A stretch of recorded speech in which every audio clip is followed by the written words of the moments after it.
ओम नमः शिवाय। जय भोले। आज मैं आप लोगों को बताने जा रही हूँ ज्येष्ठ मास कृष्ण पक्ष में प्रदोष व्रत कब धारण किया जाएगा। प्रदोष व्रत का पूजन शुभ मुहूर्त क्या है, पूजन विधान क्या है, आरती और स्तुति। प्रदोष व्रत भगवान शंकर को समर्पित होता है। यह व्रत महीने में 2 बार आता है, एक कृष्ण पक्ष की त्रयोदशी तिथि पर और एक शुक्ल पक्ष की त्रयोदशी तिथि पर। ज्येष्ठ मास कृष्ण पक्ष में पड़ने वाले यह प्रदोष व्रत या उपवास किया जाएगा 4 जून 2024 दिन मंगलवार को। मंगलवार के दिन प्रदोष व्रत होने के कारण इस प्रदोष व्रत को भौम प्रदोष व्रत के नाम से जाना जाएगा। आइए जानते हैं त्रयोदशी तिथि का आरंभ कब होगा और त्रयोदशी तिथि का समापन कब होगा। त्रयोदशी तिथि का आरंभ होगा 3 जून 2024 दिन सोमवार रात्रि 12:20 पर। त्रयोदशी तिथि का समापन होगा 4 जून 2024 दिन मंगलवार को रात्रि के 10:03 पर। 4 जून 2024 दिन मंगलवार को प्रदोष व्रत किया जाएगा। इसी दिन मासिक शिवरात्रि व्रत भी है। दूसरा बड़ा मंगल है। फलहारिणी कालिका पूजन का यह दिन है। बट सावित्री में सावित्री जी ने जो व्रत किया था उसका पहला दिन है। आइए जानते हैं ज्येष्ठ मास कृष्ण पक्ष सूर्योदय 5:14 प्रातः, सूर्यास्त 6:52 सायं। ज्येष्ठ मास कृष्ण पक्ष 4 जून 2024 पूजन का शुभ मुहूर्त। प्रदोष काल सूर्यास्त से 45 मिनट पहले और सूर्यास्त के 45 मिनट बाद तक का जो समय होता है यह प्रदोष काल कहलाता है। कुल अवधि 1.5 घंटे का होता है। इस समय को गोधूली बेला भी कहते हैं। प्रदोष व्रत में भगवान शंकर की पूजा का विधान 2 समय का है, एक प्रातः काल की पूजा और दूसरा सायंकाल के समय की पूजा। प्रदोष व्रत के दिन भगवान शंकर के पूरे परिवार सहित भगवान शंकर की पूजा का विधान बताया गया है शास्त्रों में। भगवान शंकर के परिवार में गणेश जी, कार्तिकेय जी, नंदी जी, माता पार्वती, स्वयं भगवान शंकर, इन सभी लोगों की पूजा का विधान है। ब्रह्म मुहूर्त में उठकर स्नान ध्यान करके सबसे पहले सूर्य भगवान को जल दें।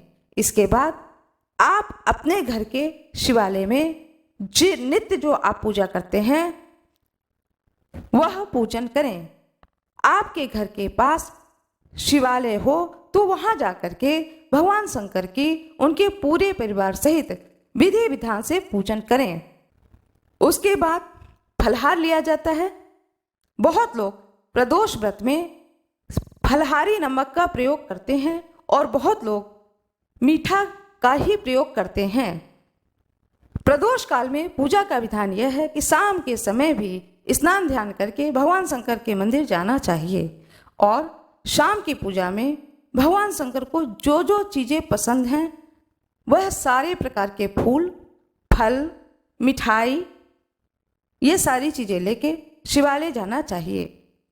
शिवालय में जाकर के सर्वप्रथम भगवान गणेश की पूजा करें, जल चढ़ाएं, फूल चढ़ाएं, चंदन लगाएं।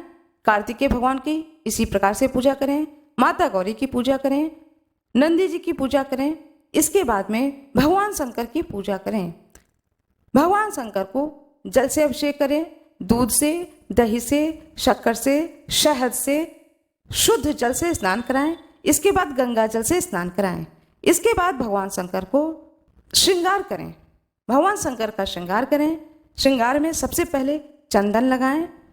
भगवान को जो फूल पसंद हैं, बेलपत्र, आक का फूल, कनेर का फूल, शमी पत्र, ये सारी चीज़ें भगवान शंकर को चढ़ाएं।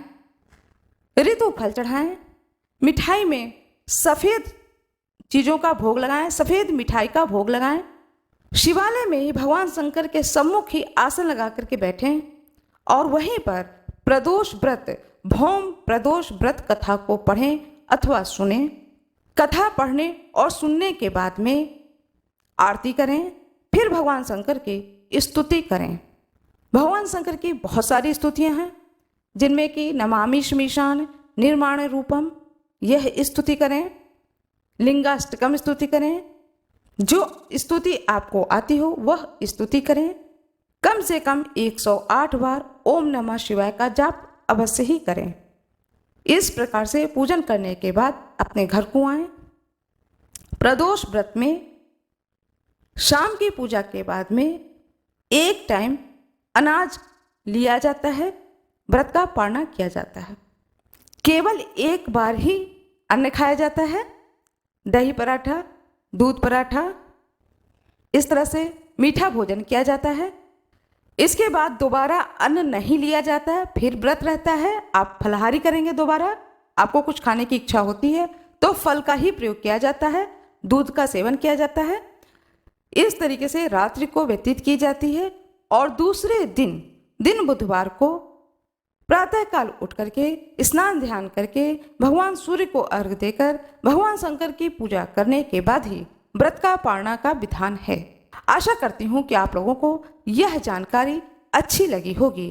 कृपया वीडियो को लाइक करिएगा, कमेंट बॉक्स में ओम नमः शिवाय हर हर महादेव अवश्य लिख दीजिएगा। चैनल को सब्सक्राइब करिएगा। आप लोगों का बहुत बहुत धन्यवाद।